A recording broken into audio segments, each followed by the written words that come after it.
Ahí está, bueno, dale. Muy bien. Bueno, esta es una modalidad nueva que Bueno, tenemos Rosa, buenas tardes a todos, ante todo. me, pa- me parece bien.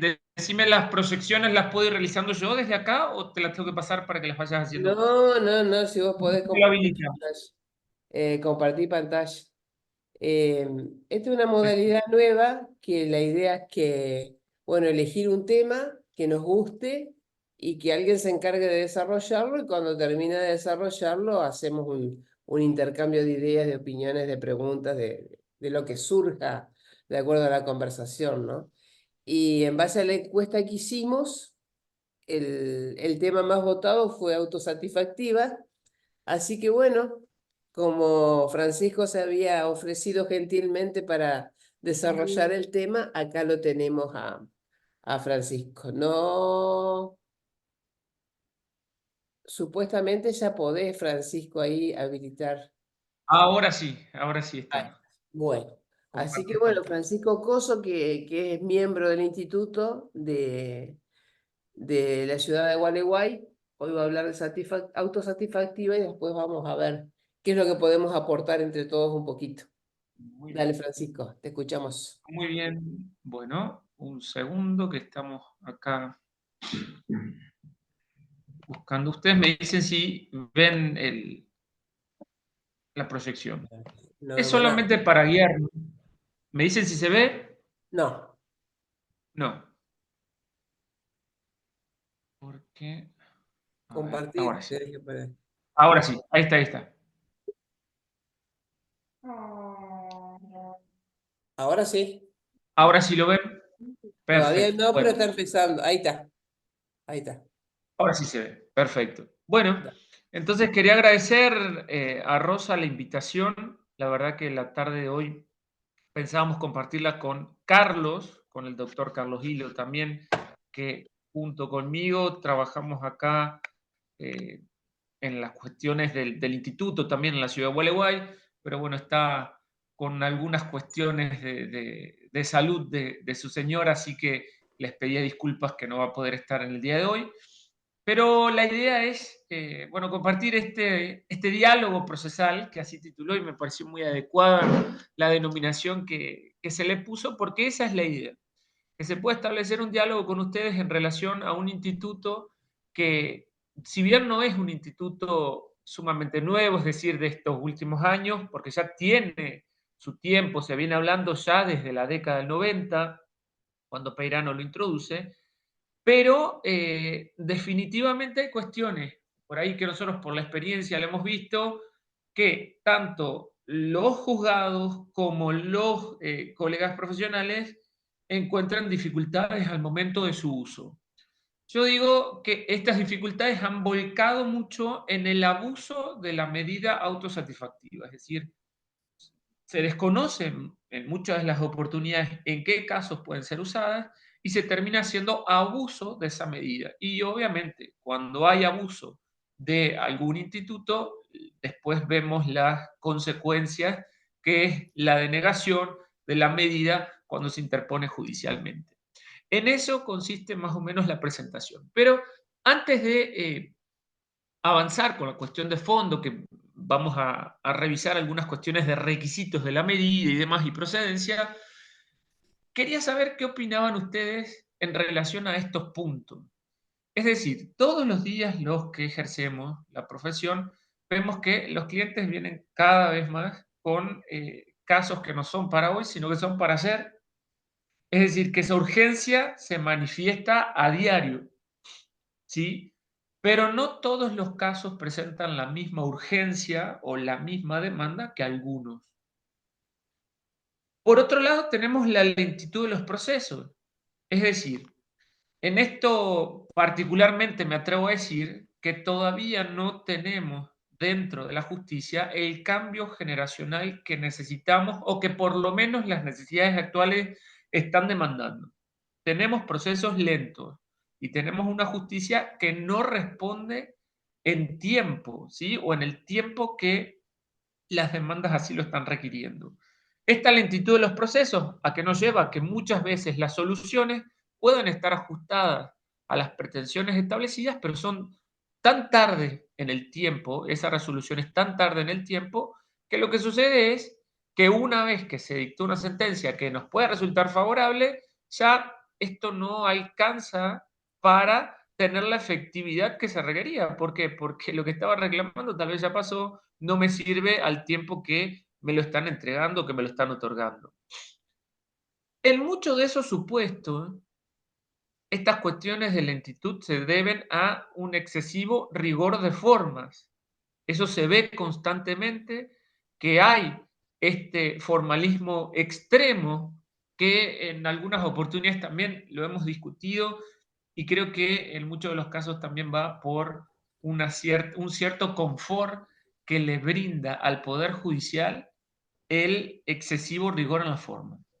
Este es un tema también para discutir en otros diálogos procesales que se puedan generar, pero es algo que se viene planteando desde hace mucho. Es decir, el tema del excesivo rigor de formas le sirve en muchos casos al Poder Judicial para arroparse de un cierto confort, de una cierta seguridad al momento de tener que responder en forma precisa sobre algunas cuestiones que se plantean. Las resoluciones tardías, que en muchos de los casos hay sentencias o resoluciones que llevan, no sé, por lo menos acá, varios meses, 6, 7, 8, 9, 10 meses, un año, lo cual es bastante. ¿Y dónde queda, después de todos estos puntos que veníamos charlando, el tema de la tutela efectiva? Es decir, encontramos el tema de la tutela efectiva en todos los documentos que podamos ver. En materia de derecho internacional, vamos a ver que el tema de la tutela efectiva se plasma en varios pactos, tratados, pero al momento de realmente concretarla, la tutela efectiva no se ve, ¿sí?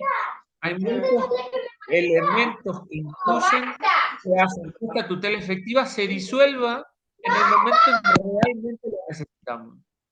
Ahora, si todas estas cuestiones vienen sucediendo, estamos poniendo en jaque o estamos poniendo en riesgo la eficacia procesal, porque nos planteamos, ¿para qué sirve el proceso? ¿Sí? Si en definitiva lo que estoy planteando y necesito una solución, al momento que me dan la respuesta, esta respuesta es tardía y por lo tanto deviene de cierta manera abstracta en relación a la pretensión que realizó.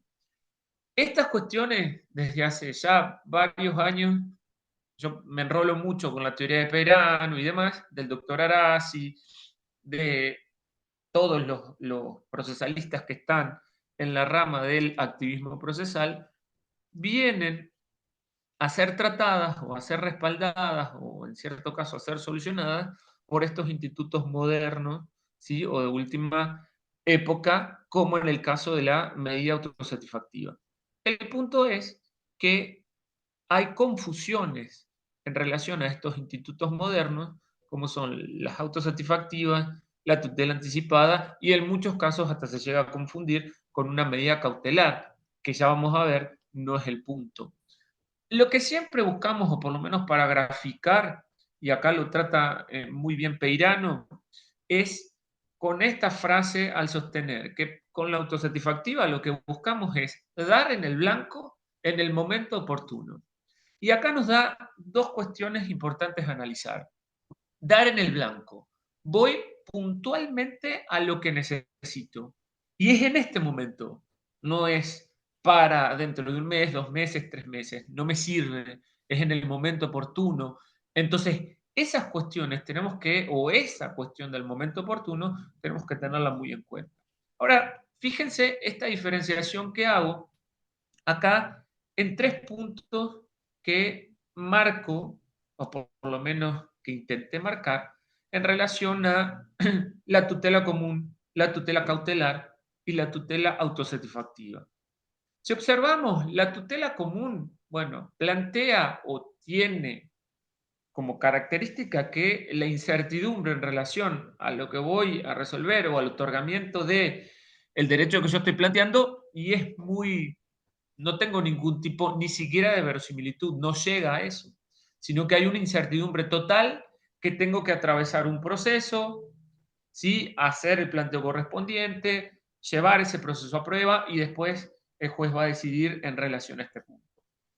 Ya cuando voy a la parte de la tutela cautelar, el caso de las medidas cautelares, todas las que tenemos, acá lo que se exige para su otorgamiento es la verosimilitud. Y cuando hablamos de verosimilitud, por ahí es difícil hacer una diferencia, porque siempre la consulta, por ahí el planteo es, bueno, verosimilitud o probabilidad. En la tutela cautelar no hay probabilidad, lo que hay es verosimilitud. Y esta verosimilitud podemos traducirla como la posibilidad de existencia de derecho en el marco de una hipótesis que se plantea, ¿sí? Algo que puede llegar a ser, no más que eso, ¿sí? Entonces, acreditada uno de los requisitos, que es la verosimilitud, corresponde al otorgamiento de la cautelar. La situación es totalmente distinta en el caso de la autosatisfactiva, de la tutela autosatisfactiva, porque no me va a alcanzar con esta posibilidad de ser o de que pueda llegar a ser. Yo acá necesito una fuerte probabilidad, ¿sí? Y la fuerte probabilidad nosotros tenemos o debemos traducirla cuando uno se plantea. Hay un segundito que conectamos ahí con el cargador. Un segundito.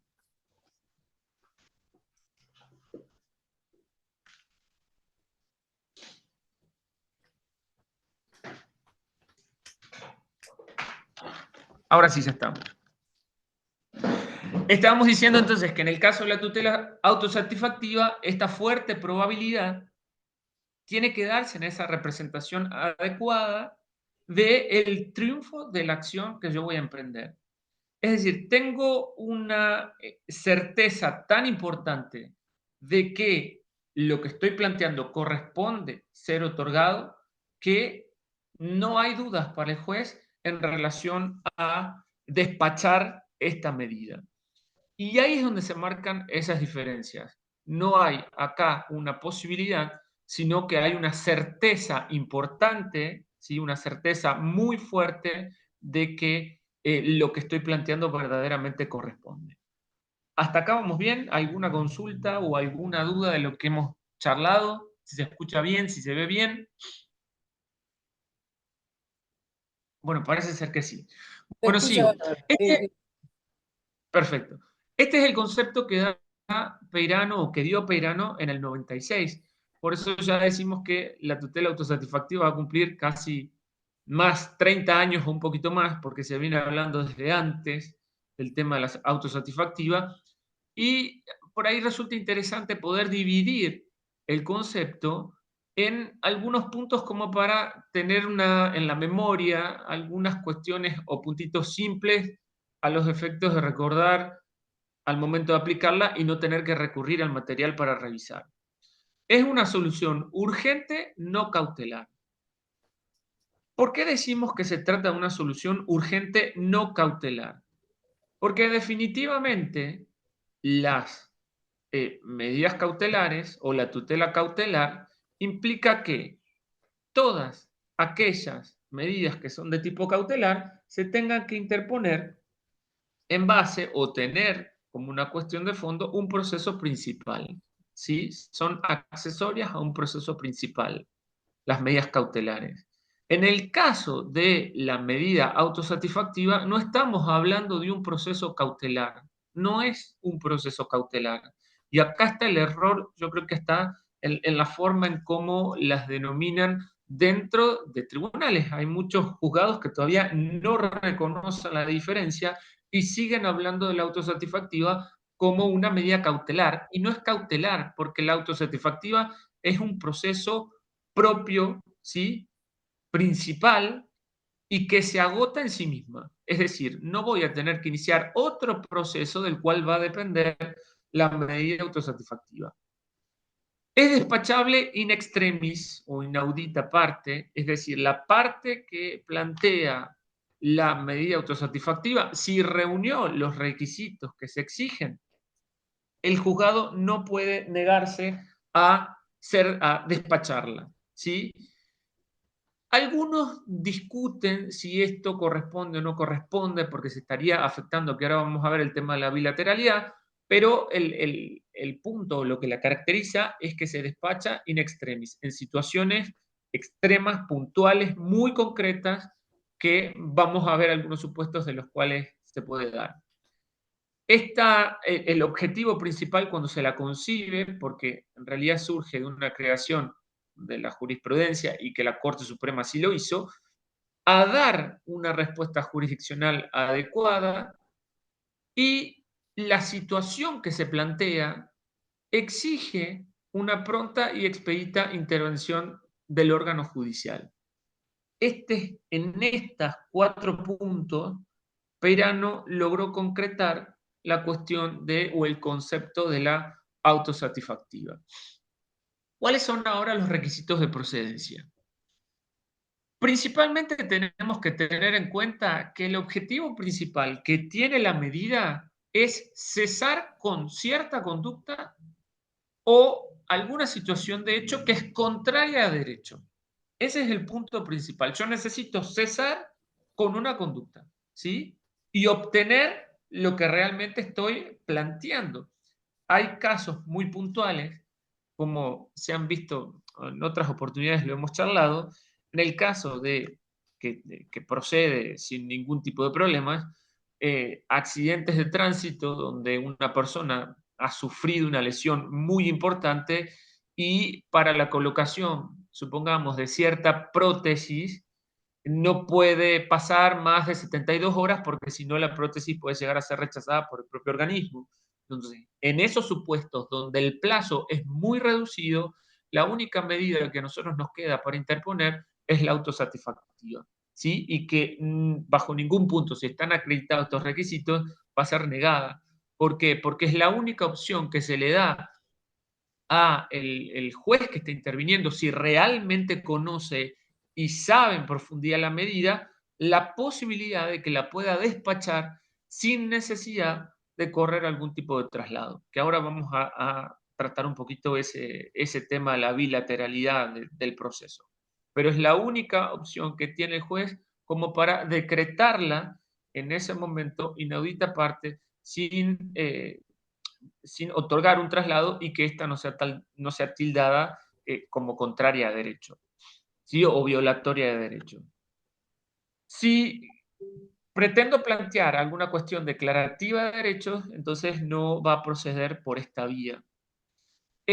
La fuerte probabilidad del derecho, pues ya estuvimos más o menos charlando, es prácticamente una representación de certeza de lo que estoy planteando, de que eso es así, y hay un 80, un 90% de lo que planteo de que corresponde su otorgamiento, no hay verosimilitud. La urgencia es impostergable, porque en el caso de que en algunos juzgados que ha sucedido, que han rechazado la medida, la tutela anticipada, remitiéndola a otro tipo de proceso. Hay casos en los que es correcto porque se necesita una valoración de la prueba o producción de ciertas pruebas que no van dentro de un proceso de tutela, perdón, de medida autosatisfactiva, porque ese es el otro punto. Yo no puedo tener por medio de una medida autosatisfactiva una tremenda producción de baterías de pruebas. ¿Por qué? ¿Qué es lo que va a suceder? El procedimiento no es el correcto. La prueba que presento tiene que ser tan precisa y tan tajante que no deja lugar a dudas respecto de su otorgamiento. Ya si requiero de gran cantidad de prueba para poder acreditar lo que estoy solicitando que se me otorgue con urgencia, entonces en ese supuesto es muy probable que sí se lo rechace. ¿Por qué? Porque hay algo que acá no está ajustado al tipo de medida que planteo. Debe tratarse de una tutela irreversible, es decir, si no consigo esa tutela hoy, en un plazo breve, como les explicaba en el caso de prótesis, donde se requiere con urgencia, ¿sí? O una cirugía en carácter urgente, si yo no lo otorgo ahora, en 48 horas ya esto no me va a servir. Entonces, esa cuestión es principal. Y puse entre signos de pregunta el tema de la contracautela. Bueno, este tema de la contracautela es una gran discusión, ¿sí? Generalmente los opositores al activismo la cuestionan demasiado, la, al tema de la contracautela. Los que defienden el garantismo procesal lo cuestionan demasiado, y es el hecho de que si esta persona tiene tanta seguridad, la que plantea el actor que viene a plantear la medida autosatisfactiva, tiene tanta seguridad de lo que interpone, ¿por qué no va a poder otorgar una contracautela? La contracautela no se exige en todos los supuestos, generalmente no se ve pedido de contracautela, salvo que el juez, luego de analizar o por ahí, por algún criterio propio, exige el otorgamiento de una contracautela, pero no es un requisito indispensable de procedencia. ¿Sí? No es necesario ni siquiera ofrecer una contracautela, salvo que el juez considere que ante la situación se requiera algún tipo de contracautela y la solicite. Yo por lo menos en los casos que he visto o en los casos que he interpuesto, en ninguno de los supuestos me han solicitado contracautela. ¿Qué características presenta esta medida o la medida autosatisfactiva o la tutela autosatisfactiva?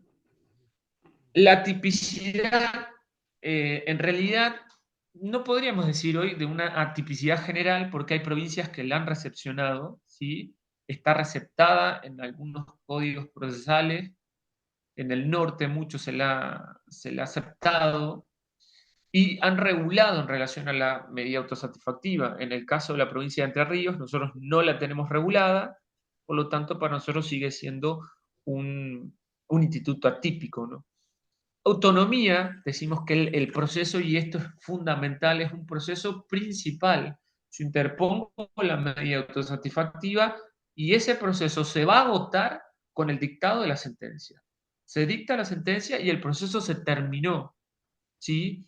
No me ha sucedido en algunos casos donde la contraparte contesta un traslado que nunca se le pidió y el proceso está agotado y le han contestado correctamente al juzgado que el proceso se agotó, que ocurra por la vía, bueno, pertinente o que considere.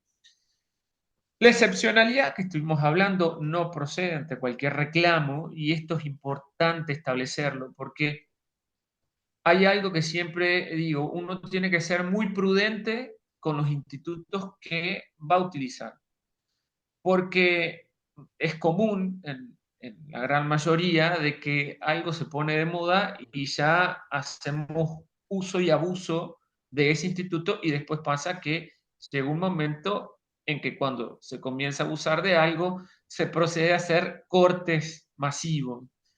En el caso de la autosatisfactiva, lo que yo realmente tengo que evaluar y posicionarme frente al caso que me traen es si la urgencia, el caso y la urgencia para ser otorgado amerita este tipo de proceso, ¿sí?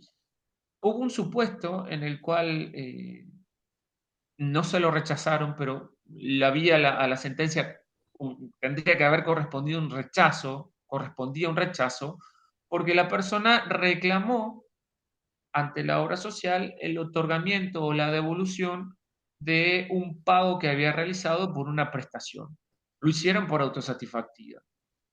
Es verdad que acá no hay mucho por discutir, yo puedo acreditar la probabilidad de ese derecho que tengo, pero no es el medio idóneo o el instituto idóneo para poder interponerlo, porque estamos hablando de una tutela irreversible y la devolución de un dinero obviamente, dependiendo del caso y demás, hay que analizar todo el contexto, pero en la mayoría de las situaciones, la devolución de un dinero no es una tutela que requiera de una urgencia inmediata como para instar este tipo de procesos. Vuelvo a repetir, es discutible, hay cuestiones en las cuales sí lo amerita, pero en la mayoría de los casos en los que se ve, han hecho abuso del instituto, requiriendo en muchos de los supuestos devoluciones de dinero o pagos por algún tipo de prestación que había cancelado el usuario y después pedían la restitución de ese dinero.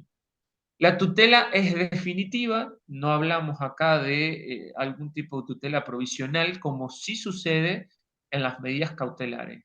Recordemos que el proceso cautelar va a exigir de un proceso principal y yo tengo una tutela provisional que puede caer. ¿sí? Porque puede ser que esto no quede confirmado con la sentencia de fondo y esa tutela que obtuve caiga. Esto ha llevado que en muchos casos hasta se torne riesgoso, y acá siempre para mí me parece que uno de los supuestos es el tema de los planes de ahorro, donde en la parte de consumidores se obtuvo la gente de planes cuando estaba el tema de pandemia y los aumentos, una medida cautelar que frenó los aumentos, que congeló los aumentos, y obviamente esta medida cautelar después cayó y se vinieron los problemas, y ahí la verdad que hubo varias dificultades para poder salir de esas situaciones y creo que todavía lo siguen estando. Por lo tanto, la cautelar siempre hay que analizarla muy bien y verificar si realmente corresponde o no corresponde, atendiendo los efectos que esta puede acarrear en el caso de que se caiga, ¿no? Se trata, recordamos que no puede nunca versar sobre una pretensión no declarativa de derechos, sino que la pretensión siempre tiene que hacer o tratarse sobre cesar algún tipo de conducta que me está causando un perjuicio. Por eso decimos que la pretensión es no declarativa de derecho, no puede versar sobre una pretensión declarativa de derecho, se agota con el dictado y tiene ejecutabilidad inmediata. Esto es importante aclararlo. ¿Por qué? Porque si bien la parte demandada va a tener la posibilidad de continuar no dentro de este proceso, sino en otro proceso o interponiendo un recurso, la ejecutabilidad de la medida es inmediata, es decir, obtenía la sentencia, yo puedo ejecutarla. ¿Y qué es lo que ha sucedido? Muchos de los juzgados no hacen lugar a esta ejecutabilidad porque dicen, no, se interpuso recurso, tenemos que esperar, y no es así. La medida, una vez dictada, favorable para el actor, la ejecución es inmediata, y si no hay que iniciar el proceso de ejecución si el juzgado no insta para que esto suceda. Ahora, acá viene el otro tema que cuestiona mucho y que siempre tenemos discusiones con algunos colegas que están más arraigados con el tema del garantismo procesal, y es la cuestión de la bilateralidad. ¿Qué sucede? ¿Está afectada la bilateralidad del proceso por estos dictados que son inaudita parte? Bueno, hay cuestiones, y Peirano esto ya lo ha aclarado en muchas oportunidades, que el instituto de la autosatisfactiva no niega la posibilidad de la bilateralidad. Es más, muchos jueces por ahí porque están con ese temor de que después sean observados por el dictado de la medida y demás, otorgan una bilateralidad muy cortita, corren un traslado muy reducido en tiempo, y de esa manera garantizan la bilateralidad.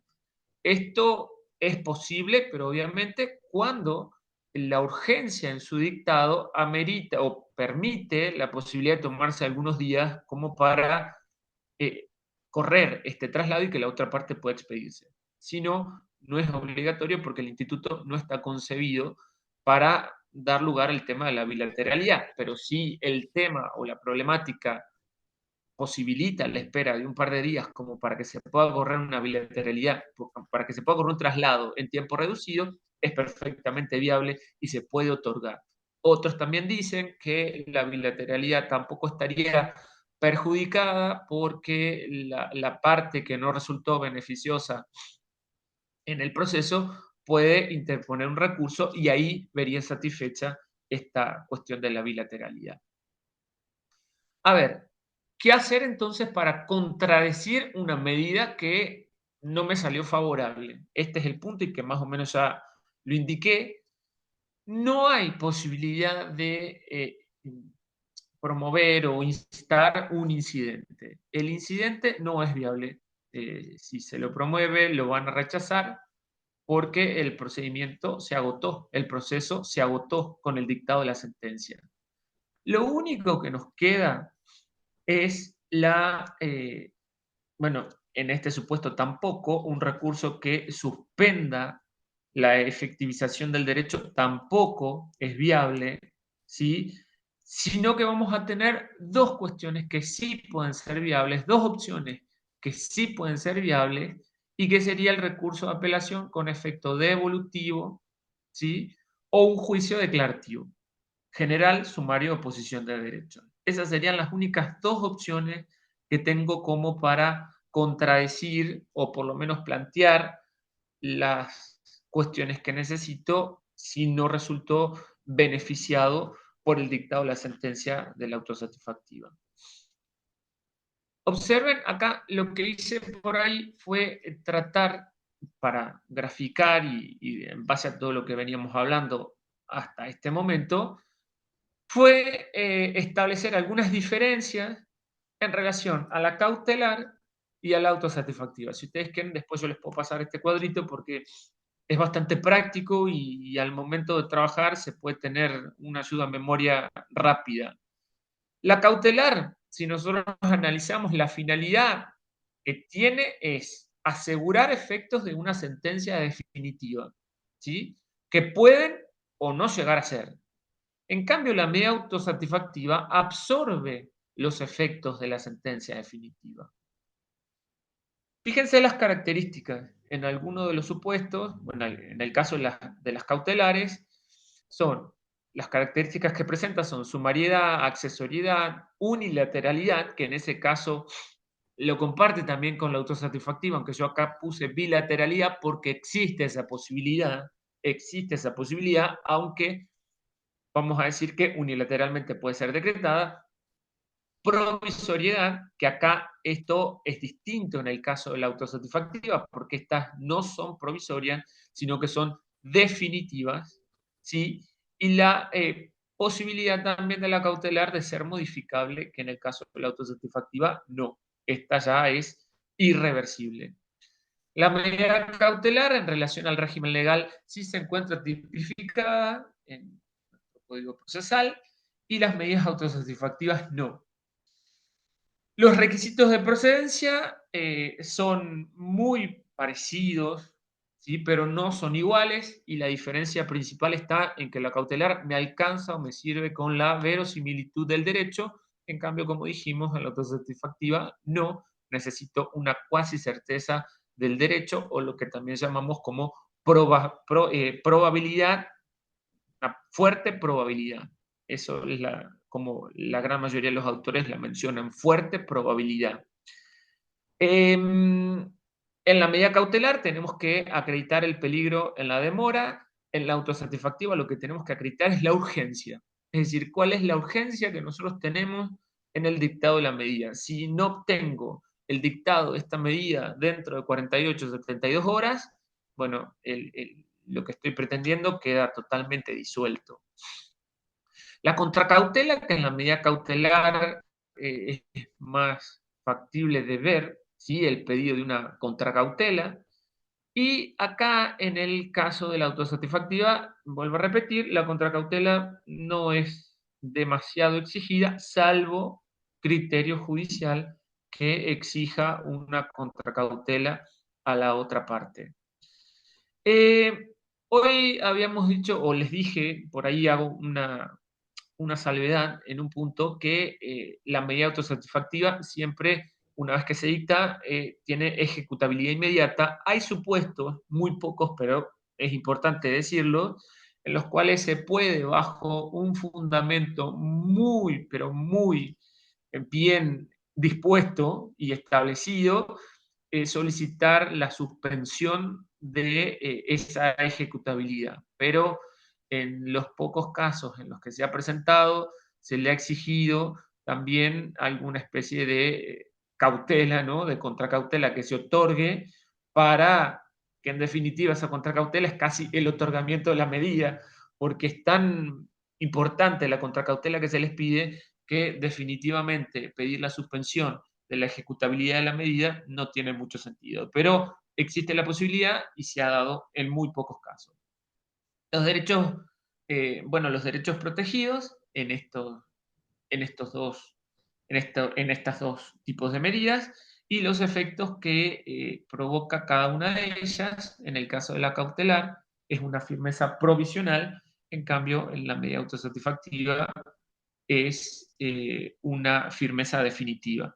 Fíjense que yo acá, en el caso autosatisfactiva, puse, bueno, que había dos posturas porque algunos autores o algunos casos o algunos doctrinarios han considerado que no todos los derechos que se encuentran o que existen pueden ser protegidos por la autosatisfactiva, sino que hablamos de derechos esenciales, ¿sí? En cambio, hay otros doctrinarios que dicen que no, que todos los derechos corresponden, pero hay que hacer un análisis particular y pormenorizado de la cuestión que voy a plantear y la procedencia del instituto. Bueno, hasta acá llega, bueno, lo que tenía preparado, porque Rosa me dijo más o menos 20, 30 minutos, me pasé de unos 30 minutos, pero traté de ser lo más concreto posible. Si ustedes quieren, lo que sí les puedo facilitar son algunos casos jurisprudenciales que por lo menos tenemos acá de la Cámara de Gualeguaychú y que denotan en algunas circunstancias tanto el otorgamiento como algunos supuestos en los cuales se ha denegado y remarcan en la mayoría de los argumentos que interponen que el proceso es tan especial y tan urgente que no permite por otro tipo de procesos existentes, como por ejemplo un amparo, porque acá estamos hablando de algo que es más urgente que un amparo, Ujú. eh, no permita la visualización de ese derecho en otro tipo de procesos como sería el amparo, donde ya la tramitación, si bien es rápida, lleva un tiempo un poco más extendido. ¿Y los tenés Bueno, a esos antecedentes, sí, sí, Francisco? sí, sí, sí, les puedo compartir, no hay ningún problema. Después lo podemos compartir entonces. Bueno, o sea, a Sí, mí me sí, parece. cómo no. Esto es una cuestión que tenemos que solucionar, ¿no? Con vías a una reforma procesal, ¿o no? Esa sería la Sí, pregunta. totalmente. Es una de las cuestiones que siempre está planteada. Yo creo que la próxima reforma procesal que se tenga, y creo que en la que se está trabajando, la medida autosatisfactiva tiene que tener lugar por el hecho de decir, no es un amparo, es más, trabaja cuestiones que son más urgentes que un amparo, y definitivamente para eliminar esos, por ahí, miedos que existen, ¿no? En el Poder Judicial de otorgarla, no otorgarla, de verla, o buscarle un giro y demorar en su otorgamiento, esto quede totalmente salvado. Ujú. Entonces vos decís que podrían subsistir las dos, el amparo y la autosatisfactiva. Totalmente. Claro que Totalmente. sí, es más, hoy está esa subsistencia, ¿no? Del amparo y la autosatisfactiva. Lo que pasa es que hay que determinar muy, muy bien, es muy precisa su interposición. Lo que Claro. tengo que evaluar generalmente eh, es ver si lo que estoy planteando me admite algún tipo de demora para su discusión, y si Ujú. la prueba que estoy presentando va a tener que producirse o va a requerir otro tipo de trámite. En ese caso, ahí ya tengo que descartar la autosatisfactiva. La prueba que tengo que presentar tiene que ser muy, pero muy precisa. Muy preciso. Ajá. Acá hay una pregunta de Anderson Lozano, que no sé si querés habilitar el micrófono, Anderson, habilitalo. Dice que él quiere consultar sobre el legitimado pasivo. A ver, Anderson, ¿querés Hola, ¿qué hablar? tal? ¿Qué tal? Sí, hola, ¿qué tal? ¿Cómo están? Buenas noches. Bien, bien. Justo tengo un caso en donde tengo que plantear, y estoy estudiando la posibilidad de plantear el instituto, pero viendo los antecedentes, veo que, por ejemplo, en el caso de cuando hay comentarios en redes sociales contra personas, mujeres, etcétera, etcétera, he visto que se ha planteado y se ha hecho lugar a la medida autosatisfactiva cuando hay alguna expresión injuriosa, calumniosa, etcétera, etcétera. Y la han planteado contra Facebook, por ejemplo, he visto, pero contra personas, he visto que la han planteado contra organismos, salud, como fuere, pero personas humanas no he buscado, no he encontrado antecedentes en ese sentido. Y es como que quería saber cómo hacer para plantearlo si es el caso de que sea, por ejemplo, el esposo de una persona de una mujer, o la pareja, o cualquier persona el que hace el comentario agraviante, injuriante, etcétera, sí, sí, se puede plantear contra esa persona. Bien, Anderson, bueno, ahí estaba escuchando tu planteo. En un primer lugar, habría que ver cuáles son las consecuencias que ese comentario puede provocar. Y ahí vamos al punto. ¿Corresponde como medida a ver cómo está planteada, de que es despachada, inaudita parte y te finaliza el proceso con el dictado de la sentencia? Está perfecta. El tema es, este instituto que es tan especial y tan limitado en su uso, si corresponde para esa cuestión. Por ahí lo que te correspondería o lo que se puede llegar a plantear en ese supuesto es por una cautelar, que te va a resolver el problema y después se va a caer porque el principal seguramente no lo vas a iniciar, definitivamente no lo Claro. vas a continuar. Pero Claro. no vería yo... Estaba viendo que Acá lo principal... antecedente. Sí, sí, Sí, sí. O sí, sea, te escucho. no hay ningún tipo de cuestión por la cual se te pueda prohibir su interposición contra una persona, contra otra persona, con el accionar de una persona. Pero habría que ver si realmente este instituto sirve para o está dentro de su esencia o naturaleza el planteo que vos querés realizar. ¿Sí? Por eso, Claro, por un lado, sí, es procedente porque te sirve como instituto para concretar lo que vos necesitas y que se agote ahí. Pero por el otro lado, ¿es realmente esa tutela que vos buscas irreversible? Es decir, si no la consigo con este instituto, no la voy a poder conseguir con otro y si no la consigo ya, los efectos pueden ser totalmente gravosos. Si en ese caso es así, tendría que procederte sin problema. sí, de hecho estoy pensando en plantearla también desde un punto de vista de perspectiva de género, porque hay una violencia, bueno, a invocar todo lo que son las convenciones, violento para, etcétera, etcétera, como para darle un fundamento jurídico un poco más fuerte, ¿no? Debido al comentario agraviante, injuriante, menoscabante que hace hacia la persona de la cual se hace alusión en esos comentarios. Por eso también como que no, tengo esa duda, ¿no? De cómo plantearla y demás, y si procede contra una persona humana.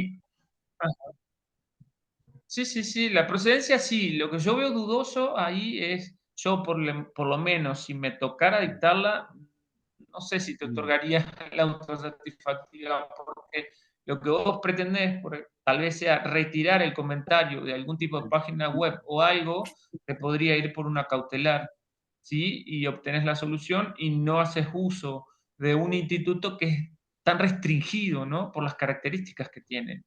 Aparte, fíjate vos que cuando ya vas con tanto fundamento, el exceso de tanto fundamento a mí me daría la pauta de que necesito dar demasiados fundamentos porque no está tan, eh, vamos a decir, no es tan probable o tan certera esa probabilidad de que tengo que buscar fundamentos en varios elementos como para que se decrete su dictado. Yo no, en este caso, si yo estuviera del otro lado como juez, yo no lo otorgaría porque hay otra medida. Sí tendría que el juez ahí reconducir y decir no es autosatisfactiva, lo reconduzco como medida cautelar. Ok, ahí está. Gracias, gracias. Está bien. Yo quisiera No de nada. plantear, si me permiten, Horacio, gracias. Me preocupa el tema de la bilateralidad. Eh, Francisco, vos planteaste el caso de las medidas autosatisfactivas para obtener el cumplimiento de una obligación de no hacer, pero también puede ser para obligaciones de hacer. Totalmente, sí, sí. Y ahí yo recuerdo muy bien, yo fui abogado de banco, cuando fue el corralito y la especificación, que nos llovían las medidas autosatisfactivas para que se le devolviera a los depositantes los dólares. Y bueno, nosotros teníamos instrucciones del banco de consentir y se acabó. Cuando venían con el mandamiento le dábamos los dólares y otra cosa. Pero se me ocurre pensar dónde se puede respetar la bilateralidad en un caso como ese u otro. Una vez que la medida se cumple, el destinatario de la medida podrá apelar, pero como es con efecto devolutivo, no tiene ningún sentido, no logra no logra ningún objeto, no logra la satisfacción, valga redundancia o la contradicción de su interés.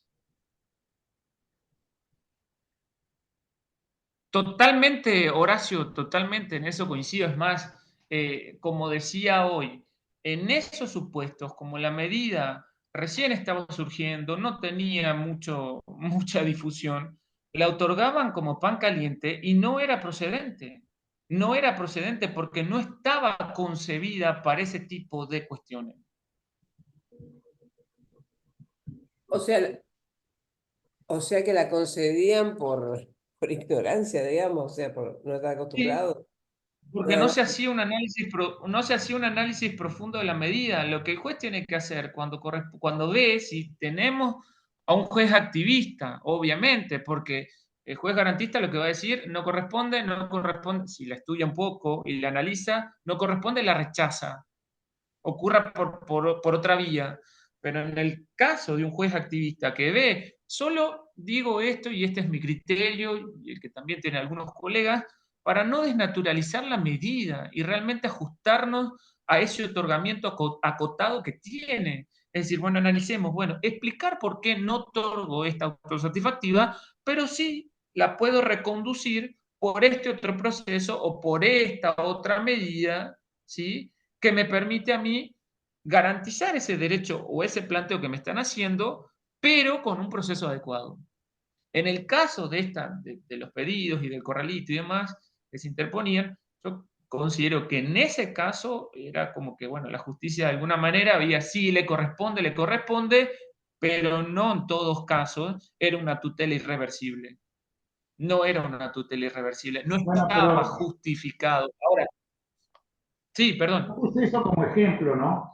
Pero se me ocurre pensar en que en cualquier otro caso en que la medida tenga por objeto una obligación de hacer, Sí. el destinatario de la medida, una vez que apela, que es con efecto devolutivo, ya voy a utilizar un término muy vulgar, anda a cantar el gardel.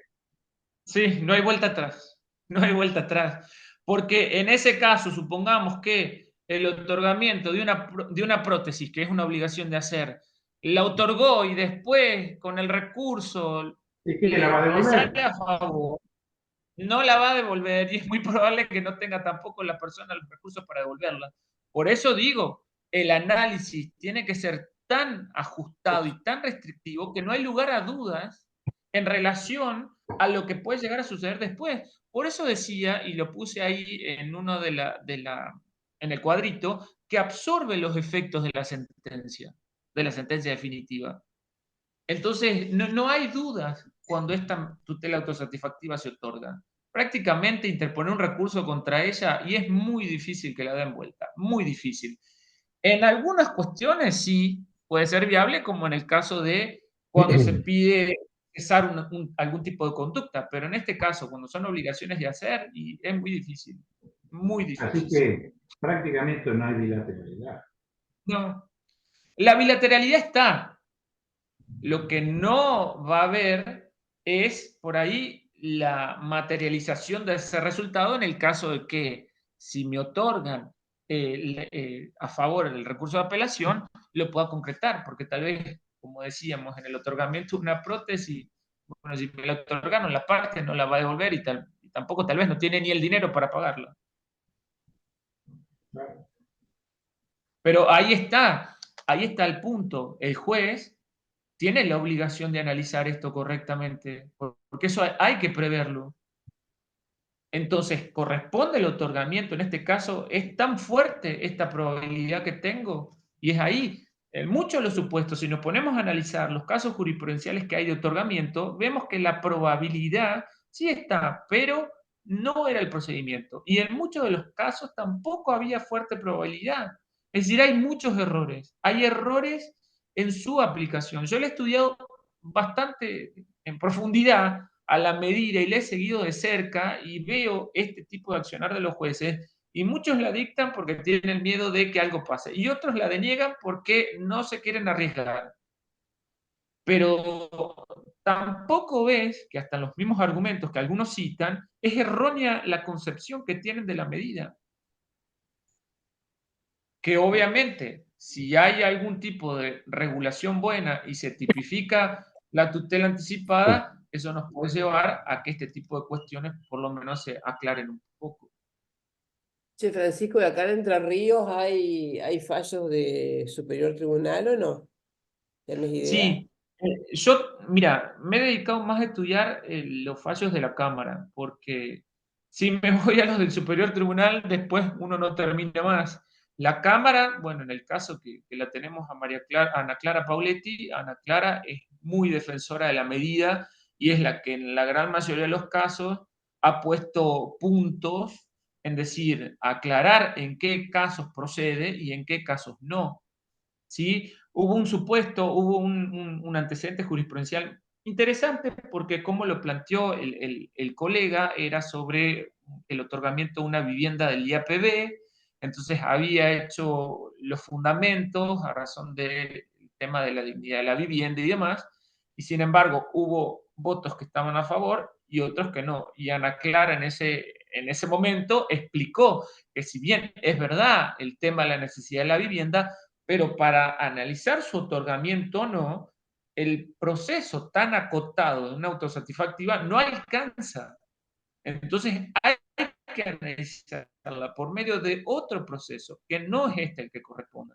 ¿Sí? Entonces ahí vemos las dos cuestiones. Si es verdad, la vivienda es importante, es algo que en algunos de los casos se lo ha tratado como algo irreversible porque tenían hijos y demás, pero no alcanza este proceso para analizar su procedencia, su otorgamiento o no.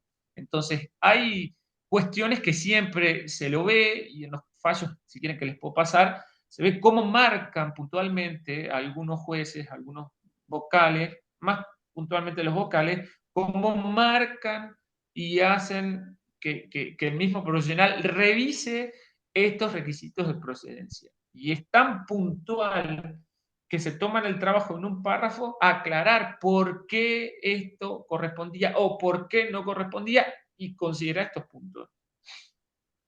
Ujú. Sí, sería interesante que compartan los fallos. ¿Sí? Y bueno, como esto no está, digamos que no hubo inscripción, nada para esto, porque es una reunión nada más, lo que podemos hacer, vos me lo pasás y yo lo subo a un Drive, compartimos después el link del Drive como para difundirlo, No hay lo, ningún lo- problema. lo pegamos No hay Perdón, ningún problema. ¿puedo hablar? Por Hola. supuesto, Miguel, por supuesto, sí. No sé si está el doctor Lozano presente aún, pero a propósito de tu inquietud, Anderson, a ver, hay Sí, una acá medida está. autosatisfactiva. Creo que la hipótesis que el colega ahí está, planteó, ahí está. doctor Lozano, creo que la hipótesis que usted planteó en 1770 o 71 del Código Civil Así respecto es, a la así protección es. de la vida privada y las acusaciones, y hay en la sala 1 de la Cámara aquí en Paraná, expediente 11093, una medida autosatisfactiva que hace lugar. Tal vez le sirva ese fallo, por eso se lo comento, en donde hace lugar el recurso y ordena a la demandada se abstenga de realizar publicaciones y comunicaciones y todas esas circunstancias que usted mencionó en su pregunta. Muchas gracias, ¿No? Por doctor. favor. Me es muy útil Bueno, porque había tenido conocimiento de que se había dado lugar a la medida y atento a esto, como que traté de encararlo más o menos, o voy a tratar de encararlo por ahí. Pero bueno, ahora perfecto. cuando me manifiesta el doctor, una cautelar, ahí como que se me movió un poquito la estantería y dije, bueno, ahora para dónde disparo. Pero Yo bueno, de todas maneras sí, sí, doctor, lo escucho. estaría interesante después sí revisarlo y verlo, porque yo soy, en este caso, soy muy restringido con la interposición de la tutela eh, de Ujú. la tutela autosatisfactiva. No, no me parece por ahí, no lo veo en el caso, salvo que hay que ver cómo está dada y cuál fue el motivo para que la otorguen. Pero Sí, sí, generalmente hay abusos de ambas partes, de quien la solicita y de quien la otorga. claro, Ajá. claro. Sí, A sí, lo estoy mí, analizando. Sí, lo escucho, doctora, disculpe. a mí lo que me hace pensar, me crea la duda, porque coincido con Francisco, Es porque, Francisco, vos dijiste antes que para la autosatisfactiva, y yo creo lo mismo, lo que la diferencia del resto es que tenés una cuasi certeza, o sea que la prueba es muy fuerte. Y Sí, en sí. este caso, si es una publicación en una red social, estamos hablando de indicios. O sea, depende cómo tengas eso colectado.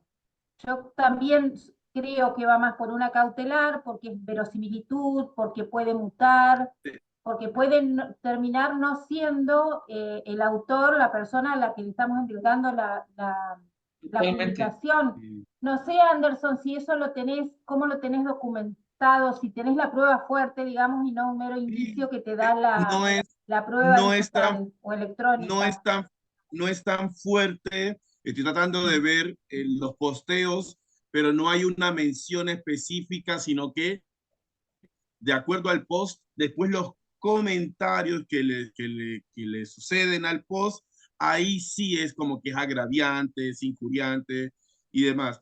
Y en términos de antecedentes jurisprudenciales, no en la provincia, judiciales, no en la provincia, en Rosario, la justicia federal hizo lugar a la medida.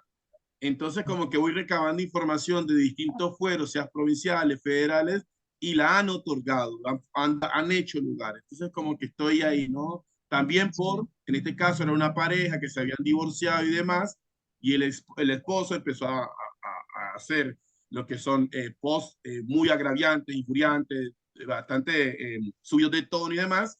Y bueno, se tomaron las capturas de pantalla que se subieron a la mesa virtual del Poder Judicial Federal y bueno, la resolución le hizo lugar a la pretensión de la actora. Y también iba ¿Con contra captura, Facebook. Anderson? El fallo, ¿Cómo? ¿Con captura de pantalla?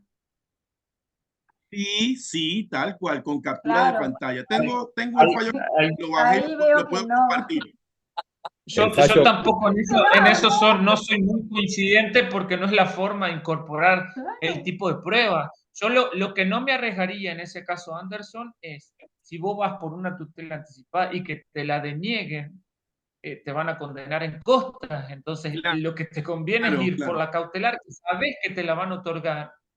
Y si Ok. tenés que discutir alguna cuestión, proseguís el proceso de fondo que vas a tener que interponer, pero yo no me arriesgaría, no lo veo tanto como para una autosatisfacción, Y porque no doctor acordate tenés que Anderson, doctor esa Anderson, el fallo que le probabilidad. cito es justamente de una pareja y me parece que transita por los andariveles que usted está refiriendo, así que tal vez sea importante que lo vea, lo analice para después Ok. definitiva, ¿no es cierto?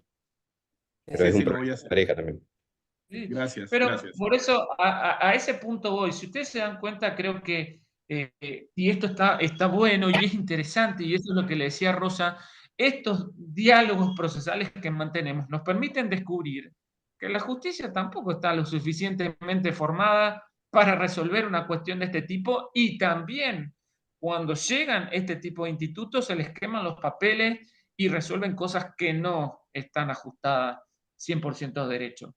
Entonces, en esos casos es donde lo tenemos que plantear. A ver, ¿dónde estoy parado? ¿Cuál es la probabilidad que tengo respecto a esto? Y eso tiene que ser definitorio, porque si no después es la misma, en el caso del Superior Tribunal, que ha pasado con el tema de los amparos, llega un momento, y voy a ser un poco vulgar con el comentario, pero cierran la canilla en relación al otorgamiento de amparos, pero ellos han sido los que han planteado los antecedentes en muchos casos al haber otorgado, sí, que no correspondían. En el caso de las autosatisfactivas va a suceder lo mismo, porque si otorgaron en ese supuesto, que yo lo veo muy difícil, porque no lo veo que cuadre en el instituto, salvo que la probabilidad esté muy marcada y que el efecto, si no se otorgaba a través de este instituto, pueda ser perjudicial y habría que ver qué perjuicio podría llegar a provocar. Pero si no hay un perjuicio importante, no sé qué argumentos y qué fundamentos habrá otorgado en este caso superior. Bueno, dos cosas voy a decir. Una con relación a lo que decía María Laura recién del ofrecimiento de la prueba como un print de pantalla. Anderson, acordate lo que estudiamos. Y eso primero. Y segundo, bueno, por ahí se podría hacer para más adelante un estudio comparativo entre fallos de las dos costas, ¿no? Porque suele haber mucha diferencia entre una costa y la otra. Sí, sí. Eso queda como para futuro, digamos, ¿no? Así que Sí, bueno, sí. Lo que no entendí si era de la cámara o del superior. Entendí que era del Es de la superior. ¿O sala es de 1 la de la cámara? Cámara, no, sala 1 de la Cámara Ah, de Segunda. la cámara. de la cámara, o Perfecto. Sí, sea, sí, lo mismo podemos nivel, realizar. digamos. Sala 1 Este, de la Cámara Segunda de Paraná. Bien. Perfecto. Perfecto. Sí, sí. bueno, a ver, ¿algún otro comentario, alguna otra inquietud? Sería muy interesante que lo podamos ver y desde el instituto sacar un comentario a eso, porque la verdad que Sería bueno hacer un estudio podría ser. comparativo, ¿viste? Porque no sería la primera vez que entre costas hay criterios muy divergentes, ¿no?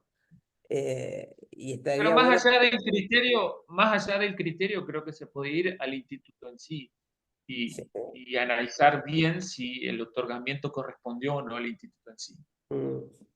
Otra cosa que hay que tener en cuenta es que acá en Paraná, viste que las cámaras nuestras están medio cambiando de integración en estos tiempos, entonces bueno, vamos a ver que se aplaquen un poquito. Sí, bueno, me parece que salió bien la reunión, que se cumplió el objetivo, que era charlar un rato sobre temas que nos atañen y que en lo que a mí respecta se puede seguir haciendo esto. El problema va a ser elegir el nuevo tema, ¿no? Si tomamos lo que dice la encuesta, el segundo tema más votado, hay prácticamente un empate entre medidas precautorias y diligencias preliminares, que son dos temas lindos, así que bueno, si encontramos algún voluntario que lo desarrolle, que desarrolle así aspectos relevantes, lo hacemos para el próximo mes, me parece. Bien, otro de los temas que también es muy interesante y que lo he seguido y que también hay muchas dificultades al momento de llevarlo a cabo, presentarlo, es el tema de la tutela anticipada. Si siempre hay dudas, los juzgados no se animan a dictar las tutelas anticipadas y lo que hacen es decretar una medida cautelar que en definitiva el que la interpuso no la pidió. ¿Sí? Y lo Va que por una pasa es que, cautelar, la decretan claro, como cautelar y no como anticipada. extienden un poco los efectos de la cautelar, digamos, la forman ahí, lo amoldan un poco a lo que piden, cuando En no es eso lo que sí hay piden. un fallo de la sala del superior, que a lo mejor el que se refirió el doctor, de tutela Ah, anticipatoria que rechazó en círculos cerrados de autos el Superior Tribunal. sí. Eso es del noviembre del 22 en RCART contra Fábrica Sociedad Anónima de Ahorros para fines determinados. Ujú. Bueno, dale. Bueno, ¿alguna otra cuestión? O cerramos, como quieras. Laura, que estás ahí, que parece que te vas a salir de la pantalla, ¿vas a decir algo? No, no, me quiero ir a dormir yo, estoy cansada. Ah, bueno. Bueno, che, bueno, entonces muchas gracias por haber aceptado la propuesta de reunirnos un rato en el after office, como sería en Buenos Aires, ¿no? Sino que sin tomar ningún trago, algún mate nomás o algún café. Pero creo que estuvo linda la reunión y veremos cómo seguimos. Lo vemos en los próximos días. Muchas Gracias. gracias. Bueno, Muchas Gracias a todos. gracias. muchísimas gracias, nos Chao, vemos, hasta luego. chao, nos vemos. Chao, chao. Gracias, Gracias. gracias. Gracias.